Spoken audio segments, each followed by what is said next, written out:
Une des choses que je peux dire, c'est que on est obligé de désigner de cette manière-là.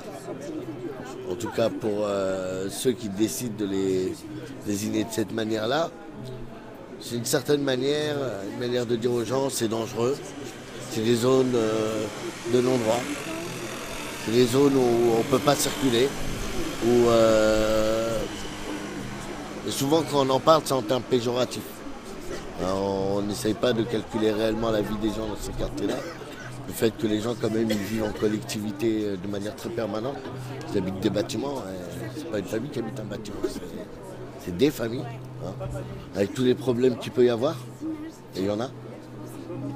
Et dans ces quartiers-là, du moins, ça fait déjà pas mal d'années où les problèmes sont importants, mais ils s'accentuent. De plus en plus de gens, quelque chose dont on ne parle pas, on peut parler de la santé mentale. Les gens qui pètent les plombs à cause de leurs conditions, on le voit dans les quartiers. Des gens qu'on connaissait, avec lesquels on a grandi, et d'un coup, il se passe des événements dans la vie qui font qu'on a l'impression que ces habitants-là, ils ne peuvent pas avoir des pétages de plomb. Ils sont, c'est les gens des banlieues, des quartiers populaires, donc automatiquement c'est des voyous, c'est des gens. Mais bon, les termes après, ils sont utilisés comme on aurait pu les utiliser à la période coloniale, pour parler de gens qu'on n'aime pas forcément, dont on ne veut pas forcément qu'il y ait une amélioration. Parce que la réalité, c'est qu'on entend beaucoup dire qu'on a tout mis dans les quartiers, mais sans les gens des quartiers. C'est-à-dire qu'à chaque fois qu'on a essayé de mettre des politiques en place, à part dans certains endroits, dans la majorité des endroits, cette politique, elle se fait au détriment des habitants du quartier. Donc sans qu'on puisse les entendre, sans qu'ils soient représentés. Et à titre d'information, c'est pas parce qu'il y a des amicales de locataires qui sont dans certaines commissions que les habitants sont représentés. Hein, parce que des fois, sans être trop machin, il en faut. Il faut des gens qui défendent les intérêts des locataires. Mais il faut aussi des habitants qui s'intéressent aussi à l'ensemble. Et souvent, malheureusement, dans certains cas, certaines structures deviennent un peu comme des institutions. Elles vont être un peu l'éponge qui va absorber un peu de la France. On donne un petit truc disant à une famille, si elle n'a pas à manger, d'aller à telle association, machin. Mais bon, ça je trouve que c'est c'est du cache-misère. Parce que la réalité, c'est comment on fait pour vivre normalement, comme tout à chacun. On parlait tout à l'heure de culture. Ouais, les gens, est-ce qu'ils ont l'occasion d'aller au théâtre, d'aller au cinéma, de partager comme ça des moments avec leur famille, si leurs conditions de vie au quotidien, elle est dure? Comment on fait? Comment on fait si j'ai pas d'argent pour payer le loyer? Comment je fais pour manger? Hein, et ça, des fois, après, si on regarde, si je dois payer mon loyer, mais ce qu'on appelle les charges qui ne bougent pas, quoi, électricité, eau, loyer, s'il y a une famille, il faut acheter à manger. Donc les gens, ils se nourrissent là où ils peuvent. On leur dit, ouais, ils achètent des produits avec trop de sucre, trop de ça. Il faudrait, eux, le bio, je suis désolé. Je vais pas être méchant, j'allais dire c'est un truc de riche. Mais moi je voudrais que ce truc, à la rigueur de riche, que tout le monde puisse aussi y accéder, quoi. Et autre chose, moi je disais si les gens ils ont des obligations, de payer leur loyer, de payer l'électricité et eau, c'est après peut-être au détriment de si j'ai des problèmes aux yeux, est-ce que je vais aller voir l'ophtalmo? Si j'ai un gamin qui est malade, est-ce que je vais aller voir le pédiatre? Il y a la situation dans laquelle les gens y sont, ils font que des fois c'est au détriment de la santé. Et puis après, ce qui peut entraîner, et ça on ne le dit pas, mais quand les gens ne se soignent pas, ils peuvent contaminer d'autres gens. Donc ça pose aussi après un autre problème de santé publique.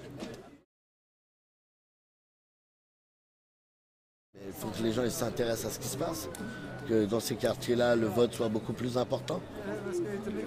Et que quand il se passe des choses, eh ben, ils rentrent aussi dedans, qu'ils s'intéressent à ce qui se passe.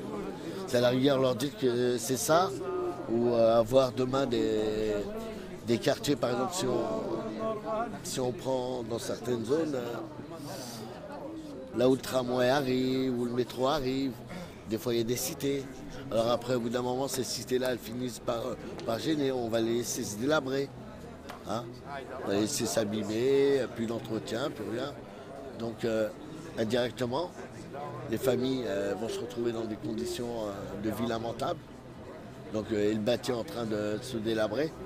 Et c'est comme ça qu'on va faire en sorte d'éloigner des familles qui habitent dans des quartiers populaires qui sont bien desservis en transport, qui ont une certaine qualité de vie, pour peut-être demain ou après-demain les mettre dans des zones très reculées, parce que si elles sont trop visibles dans certains endroits, ça peut être problématique. Ouais, la réalité, c'est que les quartiers, c'est pas des zones de non-droit. C'est des zones où le droit ne s'applique plus. Vous savez, le droit de travailler, c'est un droit, il est écrit dans la Constitution. Le droit de manger, c'est aussi, à mon avis, écrit quelque part. Tu vois, le droit d'avoir un logement, hein, parce qu'on sait tout ce que ça veut dire. Avoir un logement, c'est avoir sa liberté de pouvoir rentrer chez soi, de pouvoir... c'est une certaine liberté.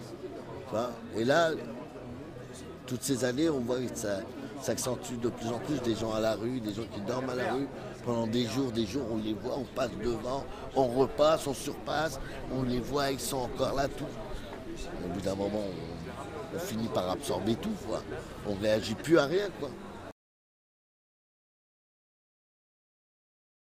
Ceux qui sont le plus à même de parler de ces questions-là, c'est entre parenthèses ceux qui les vivent. Ça ne veut pas dire qu'ils vont trouver le meilleur moyen pour les combattre. Mais en tout cas, c'est à leur parole qu'on doit s'en tenir. Sans que ce soit pris pour quelque... C'est pas parce que tu souffres pas que tu peux pas parler, c'est pas vrai. Des fois, on a des collectifs de sans-papiers. Le sans-papier vient d'arriver, machin, peut-être on ne sait pas que certains d'entre eux parlent le français, machin, et d'autres aiment bien parler pour eux. Le sans-papier, c'est la victime, c'est machin, on n'essaie pas de savoir un peu plus que ça. Et bien dans les quartiers, c'est pareil, il y a des gens qui aiment bien parler, mais sans faire tout le travail qui fait que pour améliorer la vie dans ces quartiers-là. Et le meilleur moyen, c'est que les gens, ils rentrent dans ces choses-là. C'est-à-dire, ils regardent ce qui se passe. Ils se montent en comité. Ils s'intéressent à... Voilà, s'il y a un voisin qui a un problème d'expulsion et autres, ben ça doit le regarder, parce que demain ou après-demain, peut-être il sera concerné. On ne sait pas, comme on dit, ce que la vie, elle réserve. Et c'est pour ça que, bon, on peut penser qu'on va passer au travers des gouttes, on va accéder, on va être heureux, mais si à côté de ça, on a plus de 8 millions de personnes qui vivent en dessous du seuil de pauvreté, c'est l'hallucination. Et puis les agences de notation. Là, franchement, c'est un gros coup de pied là-dedans, mais un vrai coup de pied, quoi. Même un tacle. J'aime bien le foot, un petit tacle.